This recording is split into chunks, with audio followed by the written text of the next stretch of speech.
Bonjour, bonjour. Je vous salue dans le précieux nom de notre Seigneur et Sauveur, le Seigneur Jésus-Christ.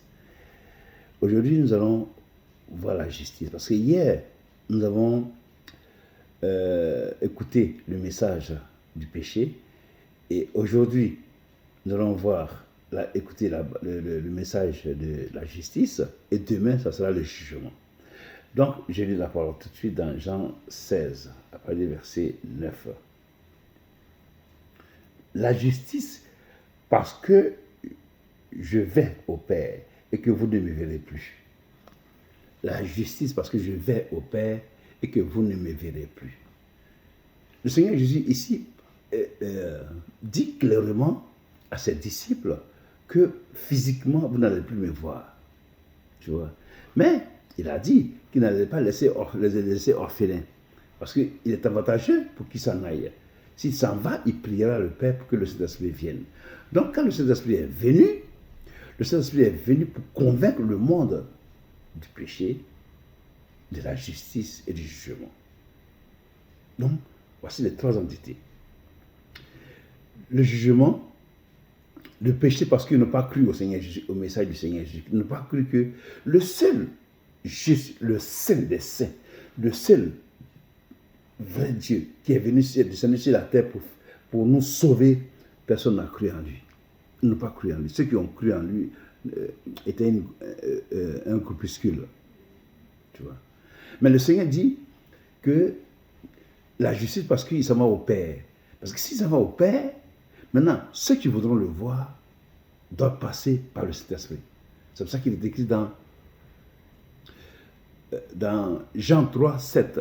Il faut que vous naissiez de nouveau. Il faut naître de nouveau. Parce que si tu veux écouter la parole de Dieu et comprendre, marcher à la suite de la parole de Dieu, il faut que tu naisses de nouveau. Parce que quand tu nais de nouveau et que tu te fais baptiser, tu donnes ta vie au Seigneur Jésus-Christ et le Saint-Esprit vient en toi pour te permettre de comprendre la vérité et te conduire dans toute la vérité. Il faut naître de nouveau. Ça, c'est la primordiale. Il faut rencontrer le Seigneur Jésus-Christ. Et après avoir écouté le message, s'engager dans les eaux du baptême. Et une fois que tu es engagé dans les eaux du baptême, le Saint-Esprit viendra maintenant pour te faire voir Jésus. C'est-à-dire comprendre la parole de Dieu. Parce que depuis que le monde a été créé, il n'y a personne qui a fait comme Jésus. Il n'y a personne qui a parlé comme Jésus. Il n'y a personne qui a agi comme Jésus. Ça n'a jamais existé depuis que le monde a été créé. Oui, parce qu'il a dit, si je n'étais pas venu et que je n'avais pas fait des œuvres que jamais nul autre n'a fait sur cette terre, il n'y aurait pas de péché. C'est-à-dire que ce que Dieu a fait, personne n'a fait ça sur la terre des hommes ici. Avant Jésus, personne ne l'a fait. Ressusciter les morts. Tu vois, et ouvrir les yeux des aveugles, faire marcher les boiteux, faire entendre les sourds, ouvrir les yeux des aveugles. Tu vois, tout ça, Jésus seul l'a fait. Lui seul l'a fait. C'est parce qu'il est vraiment devenu de Dieu. Et il n'y en a pas sur cette terre-là. Un deuxième comme lui, ça n'existe pas. C'est pour cela que c'est toi qui écoutes ce message. Rentre en toi-même et réalise que vraiment tu as besoin du Seigneur Jésus-Christ. Tu as besoin de lui sur la terre ici, là, pour mener à bien ta vie. Parce que prends garde au choix que tu vas faire aujourd'hui. Prends garde au choix que tu vas faire. Fais un choix en plein examen de conscience. Fais un choix avec sérénité, en choisissant Jésus et non le monde. Parce qu'il n'y a pas deux voies. Il y a une seule voie. Jean 14, 6. Je suis le chemin, la vérité et la vie. Nul ne vient au Père que par moi. Jésus seul est le chemin. Jésus seul est la vie. Jésus seul est la vie éternelle. Par Jésus seul, tu peux rencontrer le Père. Il n'y a pas deux voies.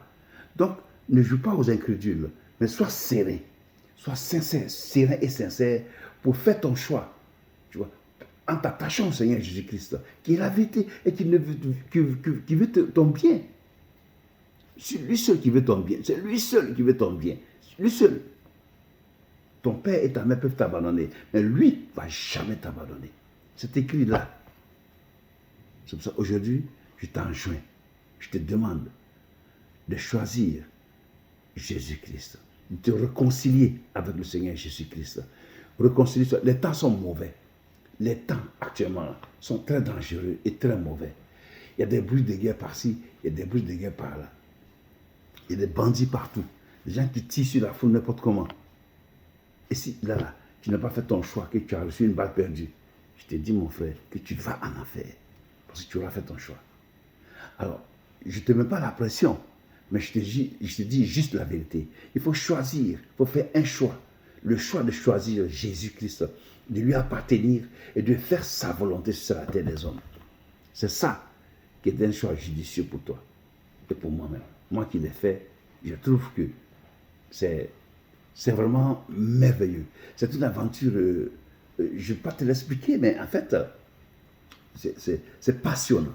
C'est vraiment passionnant de savoir que le Seigneur nous aime et qu'il a donné sa vie pour nous et qu'il nous protège. Nous qui avons donné notre vie, nous lui avons confié notre vie, mais il nous protège et il nous conduit, il nous canalise, il nous protège contre les ruses de l'ennemi. Parce que l'ennemi rôde effectivement. Mon frère, ma soeur qui a écouté ce message ce matin, je te demande, rentre en toi-même et donne ta vie à Jésus, s'il te plaît. Donne ta vie à Jésus-Christ. Fais alliance avec Jésus-Christ pour te protéger ta maison, ton mari, ta femme, tes enfants et ta descendance. Et tous ceux qui sont dans tes reins, c'est-à-dire ta descendance, protège-les, s'il te plaît, pour que tu les retrouves au paradis, s'il te plaît. Que Dieu te bénisse pour ce message de ce matin. Au nom de Jésus que j'ai prié. Amen. Je vous embrasse pour demain.